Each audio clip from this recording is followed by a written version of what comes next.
Mummy હવ આજે શું બનાવો છો તમે? આજે હું ફરાળી હાંડવો બનાવું છું. તો હાલો અમને શીખવાડ દો. હાથે હાલો બને શીખવાડજો. પહેલા એક વાટકી આપણે મોરૈયો લેશું, પછી એક વાટકી સેવ સાબુદાણા પણ 2 ચમચી છે એટલે હશે. એને મિક્સરમાં દળી નાખશું. તો સરસ પાવડર થઈ ગયો છે. તો આપણે હવે આ વાસણમાં કાઢી લઈશું.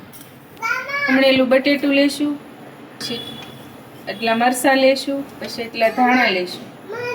ત્યાર પછી હવે આપણે 2 ચમચી જેટલું દહીં એડ કરી લેશું. હવે સ્વાદ અનુસાર મીઠું. ત્યાર પછી આપણે નાની વાટકી જેટલું પાણી એડ કરતા જશું અને સરસ એવું બેટર બનાવવાનું છે. બેટર બની જાય એટલે ઉપરથી હવે આપણે મરીનો પાવડર એડ કરશું અને ત્યાર પછી આપણે ખાવાનો સોડા એડ કરી લેશું.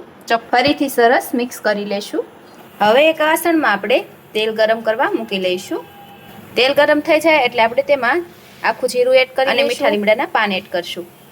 હવે જે આપણે હાંડવાનું બેટર બનાવેલું છે તેને તેમાં એડ કરી લઈશું 2 ચમચા જેટલું અને આપણે આ રીતે તેને ફેલાવી લઈશું. હવે તેને આપણે ધીમા ગેસે રહેવા દઈશું. તો થોડીક વાર પછી આપણે જોઈશું તો આપણો હાંડવો છે તે એકદમ સરસ રીતે ચડી ગયો હશે. આપણે જોઈ લઈએ. તો સરસ રીતે આ ઉખડી ગયો છે. તો હવે આપણે તેને પલટાવી લઈશું. જો પૂછા આપણો હાંડવો સડી ગયો છે 2 બાજુ, એટલે હવે એને ડીશમાં કાઢી લેવાનો. લે પૂછા ફરાળી હાંડવો બનીને તૈયાર છે. Thank you.